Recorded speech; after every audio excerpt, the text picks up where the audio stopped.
우리는 안중근을 떠올릴 때 거의 같은 장면을 떠올립니다. 기차역입니다. 총성이 울립니다. 한 남자가 쓰러집니다. 그리고 그 장면은 이렇게 정리됩니다. 조국을 위해 목숨을 바친 위대한 독립 영웅. 하지만 여기서 잠시 멈춰 생각해 봅니다. 그 장면 하나로 한 사람의 인생을 모두 설명할 수 있을까요? 아니면 우리는 너무 빨리 결론을 내려온 것은 아닐까요? 안중근은 영웅이 되기 위해 총을 든 사람이 아니라 선택지가 거의 남지 않은 시대에 밀려난 사람이었습니다. 영상을 시작하기 앞서 구독과 좋아요 부탁드립니다. 영상을 만드는데 큰 힘이 됩니다. 1909년 10월 26일 아침, 중국 하얼빈역에는 여러 나라 사람들이 모여 있었습니다. 러시아의 고위 인사를 맞이하는 자리였습니다. 그 자리에 일본의 최고 실력자 중 한 명이 서 있었습니다. 이름은 이토 히로부미였습니다. 조선을 사실상 지배하고 있던 인물이었습니다. 그 순간 한 조선인이 앞으로 나섰습니다. 그의 이름은 안중근이었습니다. 그는 권총을 발사했고 이토 히로부미는 그 자리에서 치명상을 입었습니다. 이 장면은 곧바로 의거로 불리게 됩니다. 그리고 안중근의 삶은 이 한 사건으로 압축되어 기억됩니다. 그러나 이 사건을 이해하려면 총성보다 앞선 시간을 먼저 봐야 합니다. 그 무렵 조선은 이미 나라의 중요한 권리를 잃은 상태였습니다. 1905년 을사늑약으로 조선은 다른 나라와 직접 말할 수 있는 권리를 빼앗겼습니다. 황제는 있었지만 나라의 결정은 더 이상 조선의 손에 있지 않았습니다. 말은 있었지만 그것을 들어줄 자리는 사라졌습니다. 일본은 러일 전쟁에서 승리한 뒤였습니다. 서양 열강들은 일본을 근대 국가로 인정하고 있었습니다. 조선을 보호한다는 일본의 설명은 국제사회에서 크게 문제 삼기 어려웠습니다. 이 구조 속에서 조선인의 선택지는 점점 줄어들었습니다. 외교는 막혔고 항의는 묵살되었고 시간은 일본 편으로 흘러가고 있었습니다. 안중근은 처음부터 무장투쟁을 선택한 사람이 아니었습니다. 그는 교육을 믿었습니다. 사람을 가르치고 생각을 바꾸면 나라를 지킬 수 있다고 여겼습니다. 그러나 현실은 그의 믿음을 기다려주지 않았습니다. 조선은 서서히 사라지고 있었고 선택의 시간은 점점 짧아지고 있었습니다. 안중근은 재판 과정에서 이렇게 말합니다. 자신의 행동은 개인적인 원한 때문이 아니라고. 이토 히로부미가 동양의 평화를 깨뜨린 인물이라고. 이 말은 그의 행동이 단순한 분노의 폭발이 아니었음을 보여줍니다. 그는 자신을 범죄자가 아니라 정치적 판단을 한 사람으로 인식하고 있었습니다. 하지만 다른 해석도 존재합니다. 개인의 행동 하나로 국제 질서를 바꾸기는 어려웠다는 평가입니다. 오히려 일본의 지배를 더 강하게 만드는 명분이 되었다는 주장도 있습니다. 그래서 질문이 남습니다. 이 선택은 계산된 전략이었을까요? 아니면 막다른 길에서 나온 결단이었을까요? 나라가 사라지는 과정을 눈앞에서 본다는 것은 쉽게 견딜 수 있는 일이 아니었을 겁니다. 침묵이 안전이 되지 않는 시대도 분명 존재합니다. 안중근의 선택이 지금까지 무겁게 남는 이유도 그 지점에 있습니다. 그런데 한 가지는 아직 설명하지 않았습니다. 안중근은 처음부터 이토 히로부미 한 사람만을 노린 것은 아니었습니다. 그렇다면 그는 왜 결국 이토 히로부미를 선택했을까요? 그날 하얼빈역에는 일본 인물들이 여럿 있었습니다. 군인도 있었고 관리도 있었습니다. 그중 누구를 쏴도 일본 요인 저격이라는 말은 붙을 수 있었습니다. 그런데 안중근은 단 한 사람을 향해 걸어 나옵니다. 그리고 망설이지 않습니다. 1909년 당시 이토 히로부미는 이미 물러난 총리였습니다. 겉으로 보면 현직 권력자도 아니었습니다. 그래서 어떤 사람들은 이렇게 말합니다. 왜 이미 내려온 사람을 쐈을까? 하지만 당시 동아시아의 권력 구조를 보면 이야기가 달라집니다. 이토 히로부미는 일본 최초의 총리였습니다. 그리고 조선을 가장 잘 아는 일본 정치인이었습니다. 조선 통감으로 직접 조선을 통치한 경험도 있었습니다.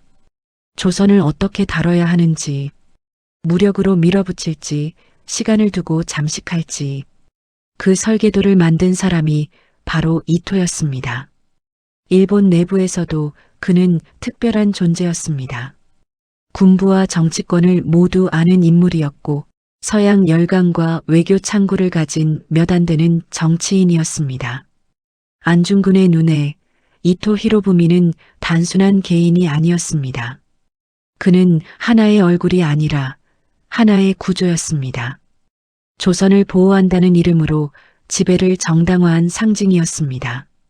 그래서 안중근은 사람을 겨눈 것이 아니라 그 사람이 대표하는 방향을 겨눈 것이었습니다. 안중근은 재판 과정에서 분명히 말합니다. 이토 히로부미가 조선을 병합하는데 가장 큰 책임이 있다고. 그리고 동양의 평화를 깨뜨린 장본인이라고. 이 발언은 그의 판단이 감정이 아니라 인식의 결과였음을 보여줍니다. 안중근은 이토를 최종 책임자로 보았습니다. 하지만 반대 의견도 존재합니다. 이토 히로부미는 오히려 조선 병합에 신중했던 인물이라는 평가입니다. 군부 강경파를 막으려 했다는 주장도 있습니다. 실제로 이토는 완전 병합 대신 보호국 체제를 선호했다는 기록도 있습니다. 그래서 어떤 사람들은 말합니다.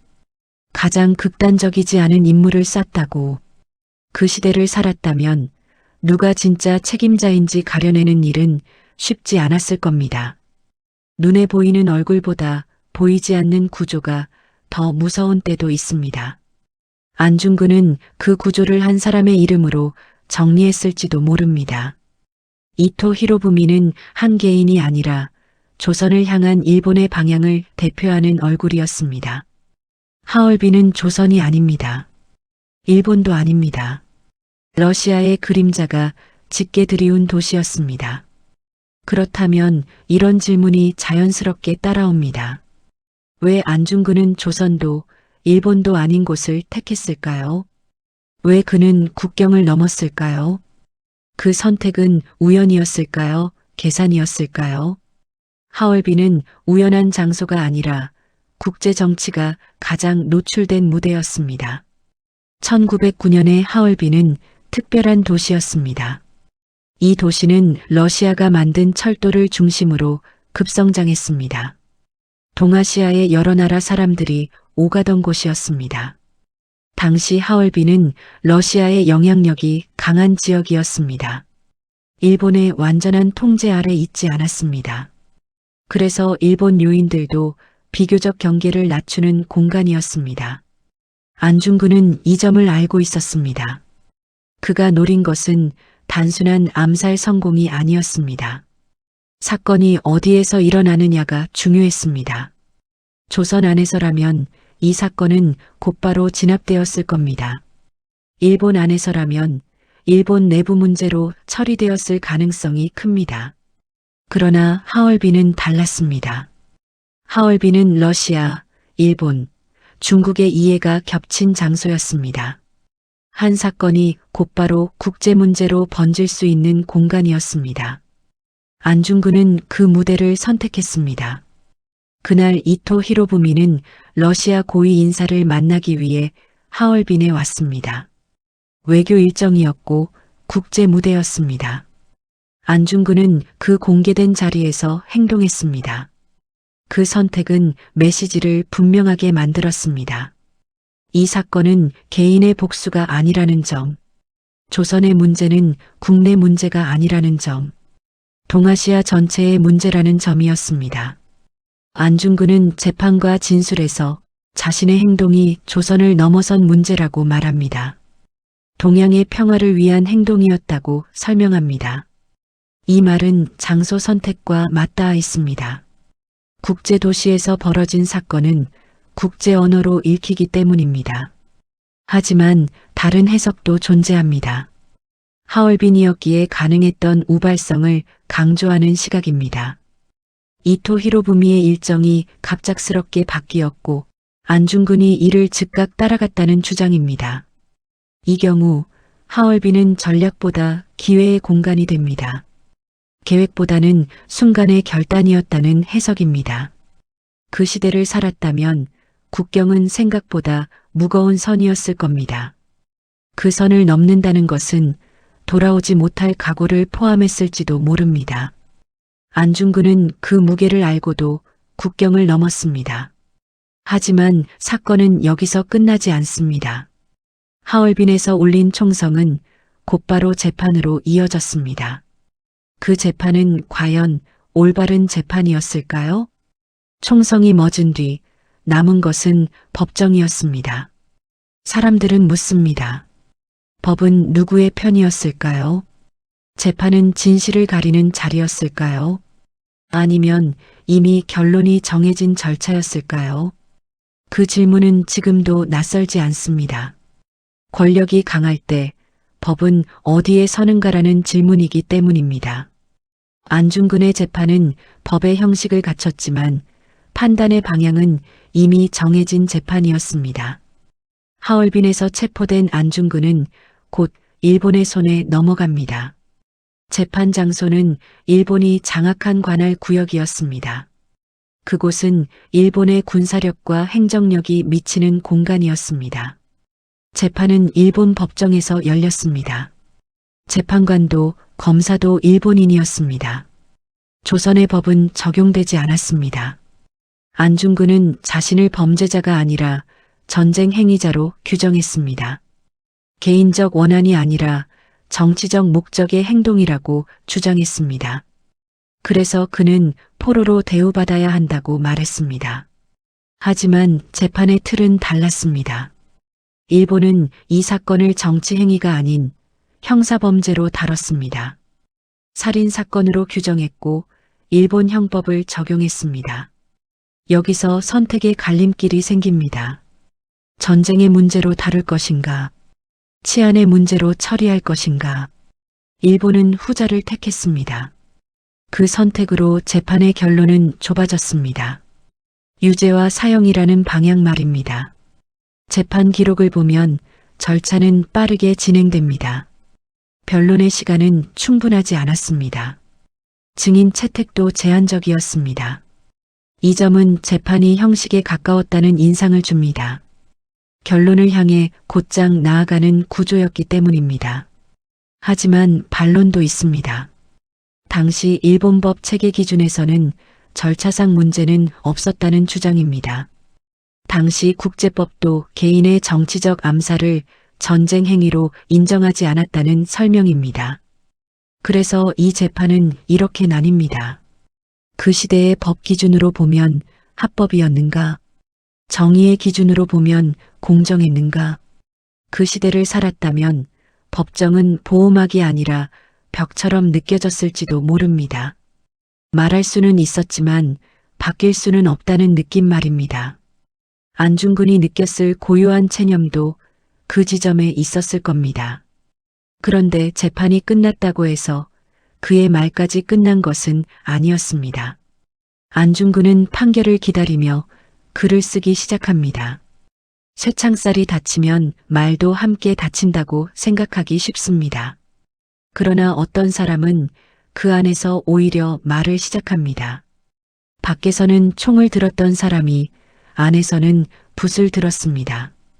감옥은 끝이 아니라 다른 시작이 되기도 합니다. 안중근에게 그곳은 그런 공간이었습니다. 그는 판결을 기다리며 시간을 글로 채웠습니다. 감옥에서의 안중근은 침묵한 죄수가 아니라 사상과 메시지를 정리한 사상가였습니다. 재판이 끝난 뒤 안중근은 감옥에 수감됩니다. 형은 이미 정해져 있었습니다. 되돌릴 수 없는 시간이 시작된 셈입니다. 그 시간 동안 그는 글을 씁니다. 종이가 많지 않았고 환경도 열악했습니다. 그럼에도 그는 기록을 멈추지 않았습니다. 그가 남긴 글 가운데 가장 널리 알려진 것은 동양평화론입니다. 이 글에서 그는 일본과 조선 그리고 중국이 서로를 억누르는 관계가 아니라 함께 공존해야 한다고 말합니다. 그는 일본을 단순한 적으로만 그리지 않았습니다. 일본 역시 제국주의의 길로 들어서면 결국 스스로를 해칠 것이라고 경고합니다. 이 생각은 당시로서는 낯선 것이었습니다. 적과 아군으로 나누는 시대에 공존을 말하는 일은 쉽지 않았기 때문입니다.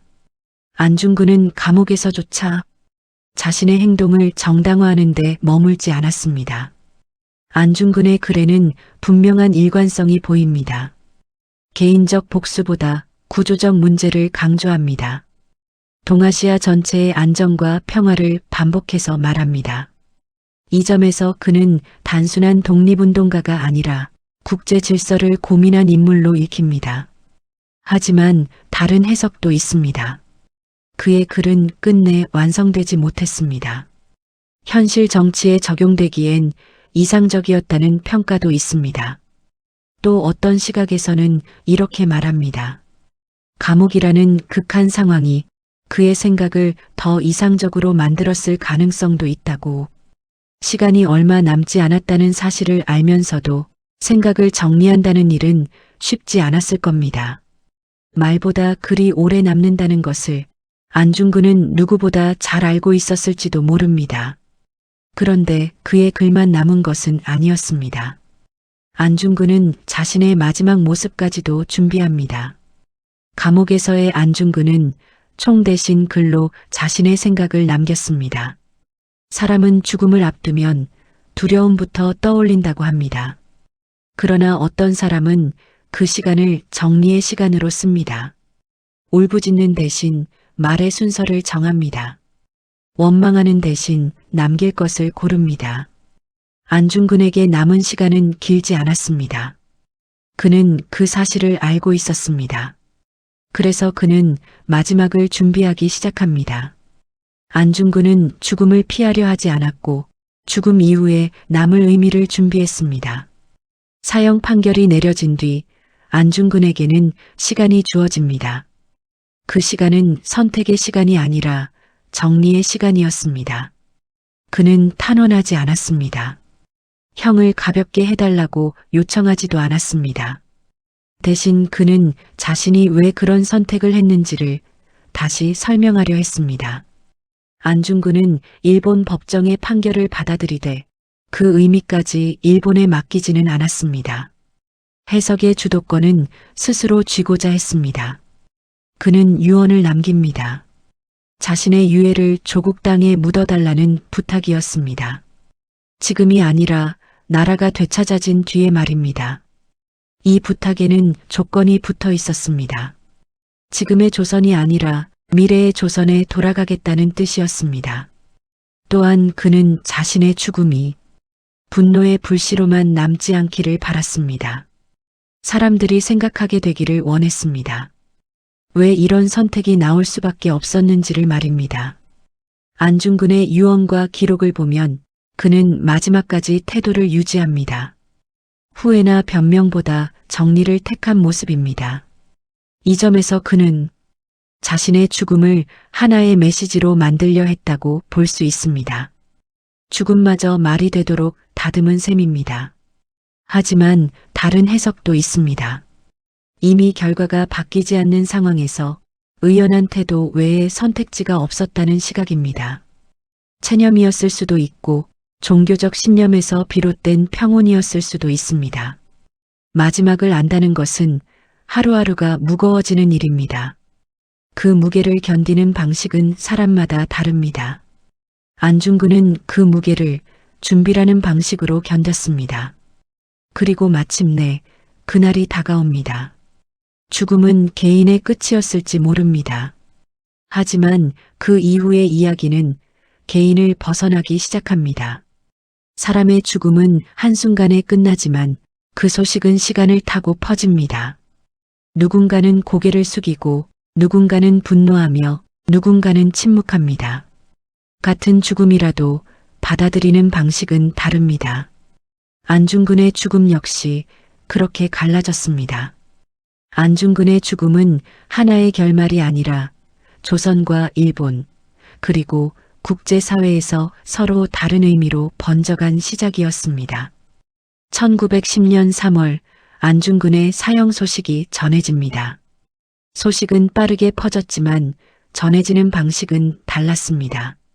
조선에서는 공개적인 애도가 어려웠습니다. 일본의 통치 아래 있었기 때문입니다. 슬퍼하는 일조차 감시의 대상이 되던 시기였습니다.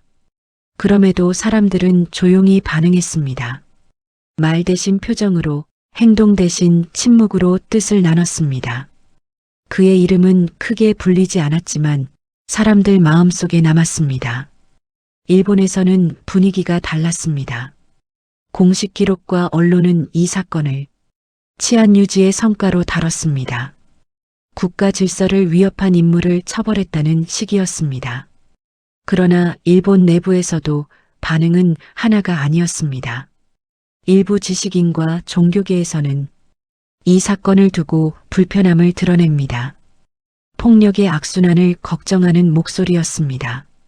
국제사회의 시선은 또 달랐습니다. 서구 언론은 이 사건을 동아시아의 긴장 속에서 해석했습니다. 조선의 문제를 단순한 내정이 아닌 제국주의 경쟁의 결과로 바라보는 시각도 있었습니다. 이렇게 안중근의 죽음은 장소에 따라 전혀 다른 이야기로 기록됩니다. 하나의 사건이 여러 의미로 갈라진 순간이었습니다. 당시 신문과 기록을 보면 같은 사건이 전혀 다른 제목으로 실립니다. 어디서는 범죄자 처형이었고 어디서는 식민지의 비극이었습니다. 이 차이는 힘의 차이에서 비롯됩니다. 누가 기록을 남길 수 있었는가의 문제입니다. 하지만 반론도 있습니다. 당시 국제사회 역시 조선의 현실을 적극적으로 바꾸려 하지는 않았다는 지적입니다. 동정은 있었지만 행동은 제한적이었습니다. 소식을 듣는다는 것은 그 시대를 함께 사는 일과 닮아 있습니다. 안중근의 죽음은 각자가 서 있는 자리만큼 다르게 들렸을 겁니다. 그런데 시간이 흐르자 변화가 시작됩니다. 처형된 인물은 잊히는 대신 다시 불려집니다. 사람은 태어날 때부터 영웅이 되지 않습니다. 대부분은 시간이 지나며 그렇게 불리기 시작합니다. 어떤 이름은 조용히 잊히고 어떤 이름은 다시 불려 나옵니다. 안중근의 이름도 그랬습니다. 처형 직후 그는 곧바로 영웅이 되지 않았습니다.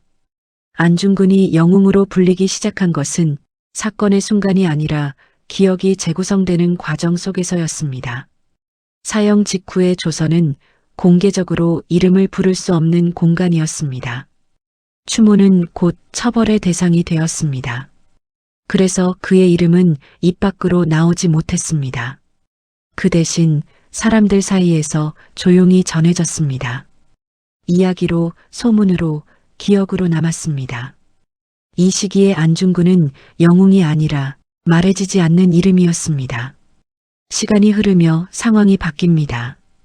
1919년 31운동이 일어나며 조선 사회는 집단적인 목소리를 내기 시작합니다. 이때부터 과거의 인물들이 다시 불려나옵니다. 저항의 상징이 필요했기 때문입니다. 그 과정에서 안중근의 이야기는 개인의 선택에서 민족의 서사로 옮겨갑니다. 해방 이후 변화는 더 뚜렷해집니다. 국가는 기억을 정리하기 시작합니다. 교과서가 만들어지고 기념일이 생기고 공식적인 인물상이 자리 잡습니다. 이때의 안중근은 복잡한 고민을 가진 개인이기보다 분명한 방향을 가진 영웅으로 정리됩니다. 그 과정에서 많은 부분이 생략됩니다. 망설임, 갈등, 실패 가능성 같은 것들입니다. 영웅 서사에는 단순함이 필요했기 때문입니다. 실제로 초기 기록을 보면 안중근에 대한 평가는 하나로 모이지 않습니다. 의거의 의미를 두고 해석은 엇갈렸습니다. 하지만 시간이 지나며 기억은 점점 한 방향으로 정리됩니다. 교육과 기념은 복잡함보다 명확함을 선택합니다. 여기에는 필요가 있었습니다. 국가를 다시 세우는 과정에서 공동의 상징이 필요했기 때문입니다. 반론도 존재합니다. 영웅화는 이해를 돕지만 동시에 인물을 단순화시킨다는 지적입니다. 사람 대신 상징만 남을 수 있다는 우려입니다. 기억은 사실을 그대로 보관하지 않습니다. 필요에 따라 다듬고 선택합니다. 안중근의 이름도 그 과정 속에 놓여 있었습니다. 영웅으로 기억되는 안중근 뒤에는 어떤 사람이 남아 있었을까요? 영웅의 얼굴은 늘 또렷합니다. 결단력 있고 흔들리지 않습니다. 하지만 사람의 얼굴은 다릅니다. 망설이고 고민하고 때로는 돌아섭니다. 우리가 알고 있는 안중근의 모습은 과연 어느 쪽일까요? 영웅일까요? 아니면 사람일까요? 우리는 흔히 안중근을 결단의 상징으로 기억합니다. 하지만 그의 삶을 따라가면 망설임의 흔적이 먼저 보입니다. 그는 무력 행동을 쉽게 택하지 않았습니다. 교육과 계몽을 먼저 생각했습니다. 아이들을 가르치고 사람을 바꾸면 나라가 바뀔 수 있다고 믿었습니다. 그는 종교를 가진 사람이었습니다. 신 앞에서의 죄와 인간의 책임을 동시에 고민했습니다. 총을 드는 일이 옳은가에 대해 스스로에게 질문했습니다. 그 질문은 행동 직전까지 이어졌습니다.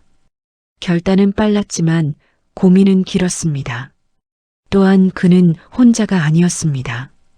동지들이 있었고 가족이 있었습니다. 그 선택은 개인의 일이면서 동시에 주변 사람들의 삶을 바꾸는 일이었습니다. 그래서 그의 행동은 용기이면서도 부담이었고 신념이면서도 희생이었습니다. 이 모든 복잡함은 영웅이라는 한 단어 안에 잘 담기지 않습니다. 그의 글과 기록을 보면 확신보다 질문이 더 많이 등장합니다. 왜 이런 길을 택해야 하는지, 다른 방법은 없는지 스스로 묻습니다. 이 점에서 그는 단순한 행동가가 아니라 끝까지 생각을 멈추지 않은 인물로 보입니다. 하지만 다른 시각도 있습니다. 결국 그는 총을 들었고 그 선택이 모든 것을 규정했다는 주장입니다. 행동이 곧 인물의 본질이라는 해석입니다. 사람은 늘 옳은 선택만 할 수는 없습니다. 중요한 것은 어떤 질문을 품고 선택했는가일지도 모릅니다. 기억은 언제나 현재에서 시작됩니다. 과거의 인물도 오늘의 시선으로 다시 불립니다. 그래서 기억은 고정되어 있지 않습니다. 바뀌고 덧붙여지고 때로는 지워집니다. 안중근 역시 그렇습니다. 우리는 그를 오래 불러왔지만 정말로 잘 알고 있는지는 다시 묻게 됩니다.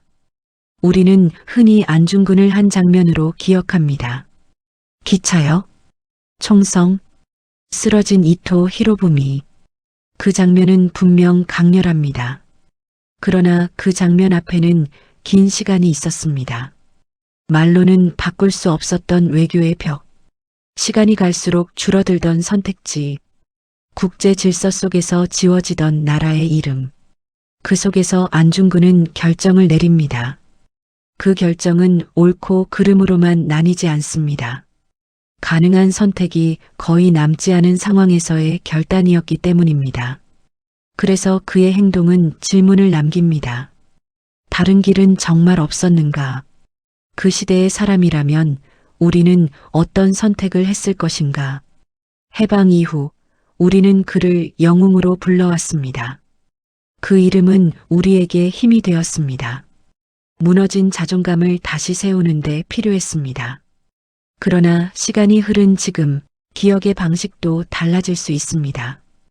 영웅이라는 말 뒤에 숨겨진 고민과 망설임을 다시 꺼내 볼 수 있는 시점에 와 있습니다. 안중근을 질문으로 남긴다는 것은 그를 낮춘다는 뜻이 아닙니다. 오히려 그를 한 사람으로 온전히 만나는 일입니다. 우리는 흔히 안중근을 한 장면으로 기억합니다. 기차역, 총성, 쓰러진 이토 히로부미. 그 장면은 분명 강렬합니다. 그러나 그 장면 앞에는 긴 시간이 있었습니다. 말로는 바꿀 수 없었던 외교의 벽, 시간이 갈수록 줄어들던 선택지, 국제 질서 속에서 지워지던 나라의 이름. 그 속에서 안중근은 결정을 내립니다. 그 결정은 옳고 그름으로만 나뉘지 않습니다. 가능한 선택이 거의 남지 않은 상황에서의 결단이었기 때문입니다. 그래서 그의 행동은 질문을 남깁니다. 다른 길은 정말 없었는가? 그 시대의 사람이라면 우리는 어떤 선택을 했을 것인가? 해방 이후 우리는 그를 영웅으로 불러왔습니다. 그 이름은 우리에게 힘이 되었습니다. 무너진 자존감을 다시 세우는데 필요했습니다. 그러나 시간이 흐른 지금 기억의 방식도 달라질 수 있습니다. 영웅이라는 말 뒤에 숨겨진 고민과 망설임을 다시 꺼내 볼 수 있는 시점에 와 있습니다. 안중근을 질문으로 남긴다는 것은 그를 낮춘다는 뜻이 아닙니다. 오히려 그를 한 사람으로 온전히 만나는 일입니다. 기억은 책임을 동반합니다. 그 사람의 선택을 우리 방식으로 다시 불러오는 일이기 때문입니다. 이제 이야기는 끝났지만 질문은 남습니다. 안중근은 과거의 인물이지만 그의 선택은 여전히 현재를 향해 있습니다. 우리는 지금 선택지가 줄어드는 순간 앞에서 어떤 결정을 내리고 있는가?